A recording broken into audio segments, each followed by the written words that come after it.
Regressa à praça o Dr. Miguel Cunha Machado. Olá, Miguel. As dúvidas mantêm-se, acumulam-se, eu diria mesmo, e o trabalho não vos tem faltado. Exatamente. E nós acrescentamos mais um bocadinho com as questões que são aqui colocadas pelos nossos telespectadores. Vamos ver algumas delas. E, Miguel? E algumas são tão detalhadas que vão precisar, com certeza, de algum tempo para se conseguir responder às mesmas. Exatamente. O meu trabalho requer que faça diariamente várias chamadas telefónicas. Algumas delas são para o estrangeiro. Estou em teletrabalho e a minha empresa não me deu um telemóvel. Como devo proceder para conseguir o apoio a este nível? Posso recusar-me a usar o meu número pessoal para fazer chamadas de trabalho? Jorge, excelente questão. Aparentemente simples, mas muito complexa. Mesmo que um carpinteiro sem ferramentas. Exatamente.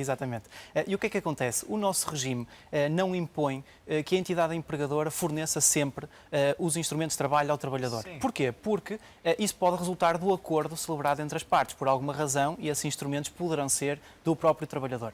O que a lei diz é que na falta de acordo ou na falta de estipulação em contrário, se presume que os instrumentos de teletrabalho são da propriedade da entidade empregadora, sendo esta responsável pela manutenção, pela utilização e até mesmo pelo pagamento de alguma despesa que resulte desse instrumento. Que é o que acontece É o que aqui. acontece nesta situação. E por isso, não existindo aqui acordo, claro que estou a responder isto de forma abstrata, porque existia um conjunto de questões que poderia colocar, neste caso, à telespectadora, mas diria que neste caso ela se poderá recusar, efetivamente, a utilizar o seu número pessoal para realizar estas chamadas, principalmente para o estrangeiro. Agora, para proteger a sua posição, era muito importante que fizesse até uma exposição escrita junto da entidade empregadora, até para proteger eventualmente... Não partir para a recusa direta, Exatamente. antes questionar o porquê da utilização do telemóvel próprio. Exato. Não é? Porquê? Porque se não realizar as chamadas, e se for isto o objeto principal até da sua atividade, o que vai acontecer é que não vai cumprir com a prestação a que estava adstrita, não é? Verdade. E por essa razão é importante que, para antecipar até uma situação de um eventual procedimento disciplinar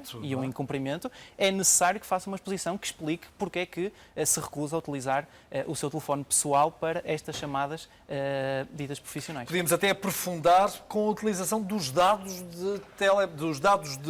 de média, de internet, utilizados em casa de cada um, não é? Exatamente, ou seja, até podia ultrapassar esses dados. A questão da chamada também poderá eventualmente estar aqui em discussão, por exemplo, a questão do trabalhador não ter que ser importunado com chamadas Para a sua casa? para a sua casa, para o seu telefone pessoal, e até internacional até poderá existir um fuso horário diferente que poderá incomodar fora do horário de trabalho, e até podemos estar aqui também em causa a questão do direito a desligar e toda uma panóplia de situações. Ok.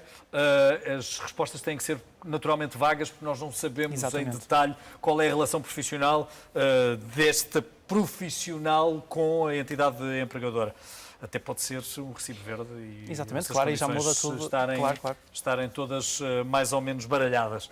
Nesta fase do layoff, o meu patrão pediu-me para assinar documentos a dizer que nada mais tenho a receber da empresa, seja a que título for. Assinei por pressão, mas não corresponde à verdade. Bom, se isto é válido, eu até me apetece responder por si. Não, não é válido. Exatamente, até tem aqui a referência à pressão. A resposta também é óbvia, obviamente que por pressão nunca poderia assinar, nem isto seria válido, mas é muito importante dar aqui esta nota, Jorge, porquê? Porque este tipo de documentos é muito comum existir no momento da cessação do contrato e às vezes até antes. E nesta situação, estando na fase do layoff, o contrato ainda está em vigor, por isso terá sido no âmbito da execução do layoff com o contrato em execução. E por isso ser o seguinte, regra geral, os créditos salariais são irrenunciáveis. Ou seja, o trabalhador, durante a execução do contrato, não pode renunciar aos créditos laborais que tem.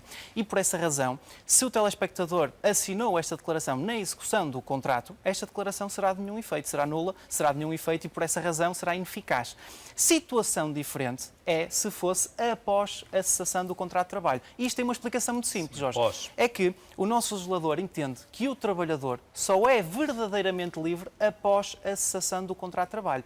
E por essa razão, se o contrato cessar, aí sim, o trabalhador pode emitir uma declaração que nos tribunais e na doutrina se chama renúncia abdicativa, que é este documento, isto tem um nome, dá-se um nome juridicamente, em que aí sim o trabalhador pode dispor livremente dos seus créditos. Aliás, até um próprio contrato que resulta até do Código Civil, que é um palavrão jurídico, mas que é remissão, que é um contrato de remissão através do qual o trabalhador pode então dispor dos seus créditos, desde que, repito, seja após a cessação do contrato de trabalho. E de livre e espontânea vontade, não sob nunca por pressão, pressão, não? Exatamente, porque pressão exatamente que aí nunca poderia ser válido. Assinando um documento que não revela a verdade dos factos, está também quem o assina por pressão a incorrer a um crime?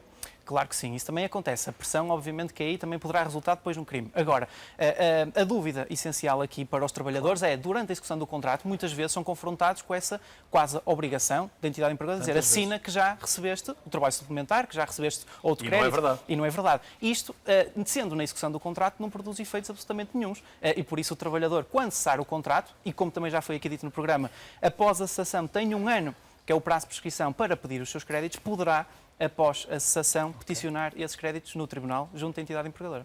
Mais uma questão. Tenho uma empresa, recorri ao layoff simplificado. A obrigação de não despedir é de quanto tempo? Impede só os trabalhadores desse layoff?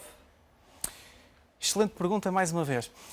Quanto à obrigação de não despedir, a dizer, em primeiro lugar, que se trata só de não despedir no despedimento coletivo e na extinção do posto de trabalho. Sim. Ou seja, isto não abarca a situação de um acordo de revogação, em que trabalhador e entidade empregadora decidem pôr termo ao contrato de trabalho. Também não estamos a falar da não renovação dos contratos a termo, ou a prazo, como também já falamos Certo. aqui, e até mesmo a denúncia no período experimental. Ou seja, falamos só a obrigação de não despedir, de despedimento coletivo e de extinção do posto de trabalho. Agora, quanto ao tempo, aí está, aquela pandemia legislativa que já falamos aqui várias vezes. O que é que aconteceu? Em primeiro lugar, quando saiu o Decreto-Lei 10/2020, Sim. que até já vinha substituir uma portaria também do layoff, simplificar, que já foi aqui falado, inicialmente, o que é que dizia sobre esta matéria? Dizia que era proibido então despedir o despedimento coletivo ou a extinção do posto de trabalho os trabalhadores abrangidos pelo layoff. Sucede que, a um sábado, 2 ou 3 dias depois, surgiu um diploma a retificar este Decreto-Lei 10/2020, dizendo que esta obrigação abrange todos os trabalhadores da entidade empregadora. E por isso não são só os trabalhadores abrangidos pelo layoff, em que existe essa impossibilidade de não os despedir, Certo. como também existe para todos os outros que não estejam incluídos no layoff. Agora, problema. E o que é que acontece se, efetivamente, a entidade empregadora despedir um trabalhador nestas circunstâncias?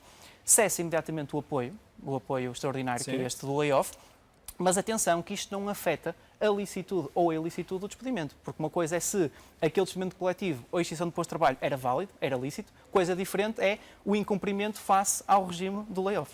Sim, mas no caso, a empresa que recorre ao layoff pode extingui-lo e posteriormente proceder a um despedimento coletivo? Não, o que acontece aqui é a obrigação é durante a execução do layoff e 60 dias após a cessação do layoff. Há este prazo isto também, é muito importante. não é? E qual é também a importância daqui? É que, para além do prazo inicial, todos nós sabemos, estamos numa fase de prorrogação do layoff. Verdade. Por isso, estes 60 dias só começam a contar a partir da cessação, ou seja, da última prorrogação. Por isso ainda será um prazo que, neste momento, apesar do diploma estar desenhado para 3 meses, já esteve para 6, mas neste momento está para 6, para 3, neste momento não sabemos quando é que será, então, esses 60 dias. Sim, temos prazo. Sim, é complicado. Vamos para mais uma pergunta. Não vamos para mais nenhuma pergunta? Ok. Estamos com o nosso tempo ultrapassado. Miguel, muito obrigado. As questões podem continuar a ser enviadas para pracadaalegria@rtp.pt. As questões sobre problemas jurídicos que podem ainda estar a suscitar-lhe bastantes dúvidas. Muito obrigado, Miguel, mais uma vez e boa semana. Obrigado. Muito obrigado.